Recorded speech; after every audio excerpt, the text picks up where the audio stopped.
Organisasi terlarang negara Islam Indonesia diduga muncul di Garut setelah puluhan orang mengaku dibaiat. MUI meminta tokoh masyarakat aktif memantau sejumlah pengajian yang berpotensi disusupi NII.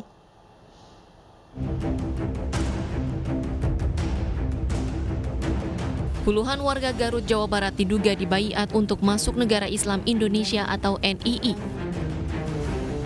Kepada pemerintah setempat, mereka mengaku didoktrin oleh seseorang, di mana salah satu doktrin adalah menganggap pemerintah Republik Indonesia togut.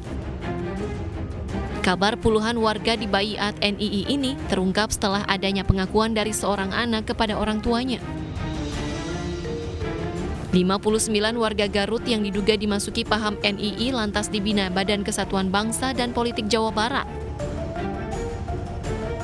Menurut Kementerian Agama, proses rekrutmen NII salah satunya melalui pengajian. Oleh karena itu, MUI meminta tokoh masyarakat lebih aktif mengawasi pengajian-pengajian yang berada di wilayahnya untuk mencegah masuknya paham NII. Sementara hingga saat ini, polisi bersama MUI masih mendalami dugaan baiat NII kepada warga Garut. Belum ada yang ditetapkan sebagai tersangka, namun Polri memastikan bakal menyelesaikan kasus yang meresahkan ini.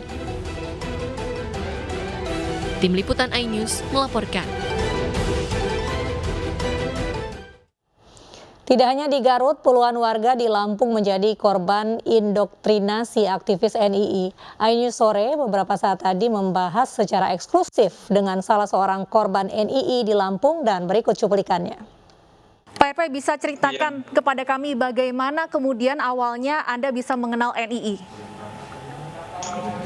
Suatu ketika saya diajak sama teman saya yang dari kelompok mereka untuk mengikuti kajian-kajian mereka.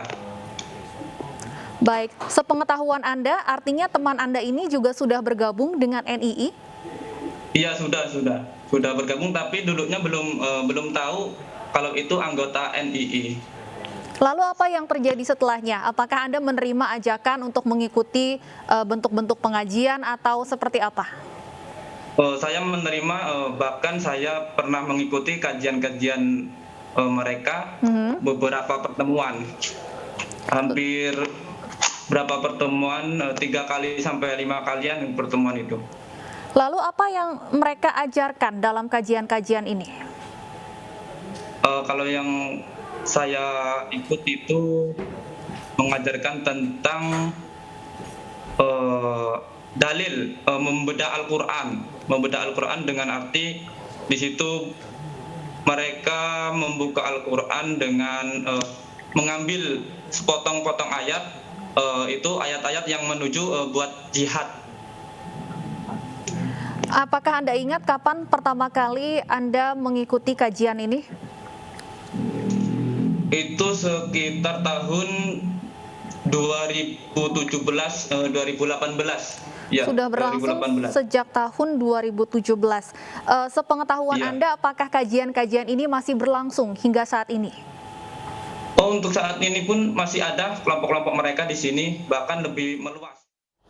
KPK menetapkan Bupati Probolinggo dan suaminya sebagai tersangka dalam dugaan gratifikasi dan tindak pidana pencucian uang.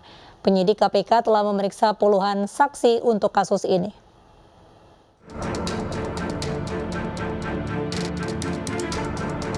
Dengan ditetapkan sebagai tersangka dalam kasus dugaan gratifikasi dan pencucian uang, Bupati Probolinggo nonaktif Puput Tantriana Sari dan suaminya anggota DPR nonaktif Hasan Aminuddin berarti menjadi tersangka di 2 kasus korupsi. Sebelumnya, pasutri pejabat ini telah ditetapkan tersangka dugaan suap seleksi jabatan di pemerintahan Probolinggo tahun 2021. Penyidik KPK telah memeriksa puluhan saksi untuk kasus ini. Saat ini tim penyidik masih terus mengumpulkan dan melengkapi bukti-bukti, diantaranya dengan memanggil dan memeriksa sejumlah saksi. Ada sekitar 30-an orang yang sudah dilakukan pemeriksaan dari unsur ASN di pemerintah Kabupaten Probolinggo, kemudian saksi dari notaris dan juga pihak swasta.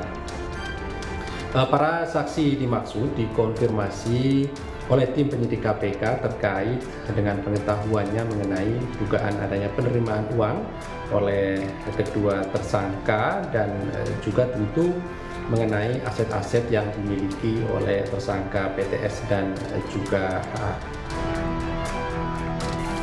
Penambahan status tersangka baru terhadap Puput dan Hasan tersebut memberikan ancaman penjara maksimal terhadap pasangan suami istri tersebut. Tim Liputan iNews melaporkan. Pemirsa, usai dipecat sebagai pegawai KPK, mantan fungsional Biro Hukum KPK Juliandi Tigor Simanjuntak memilih berjualan nasi goreng. Juliandi meracik langsung nasi goreng yang dijual dengan harga terjangkau.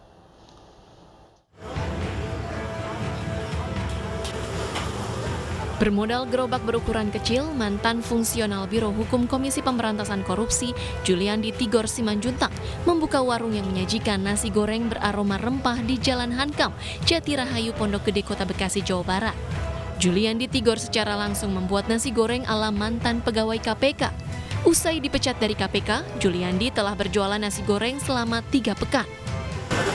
Diproyeksikan bulan Oktober udah diputus pekerjaan kita gitu. Artinya saya berusaha ya mencari solusi gitu dalam konteks itu ya.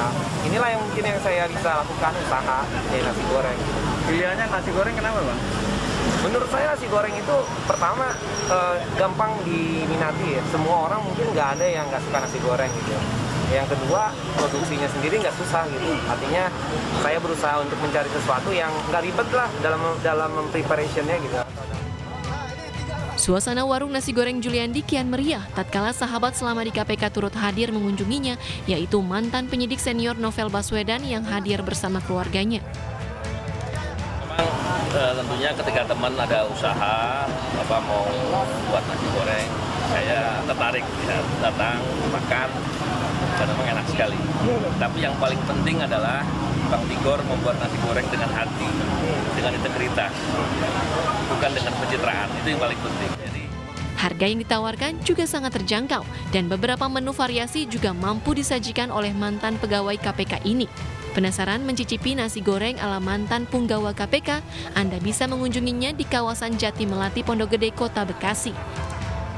Dari Bekasi, Jawa Barat, Rahmat Hidayat, iNews melaporkan. Tarif parkir bus wisatawan di kawasan Lembang, Kabupaten Bandung Barat Rp150.000 viral di media sosial. Selengkapnya usai jeda berikut.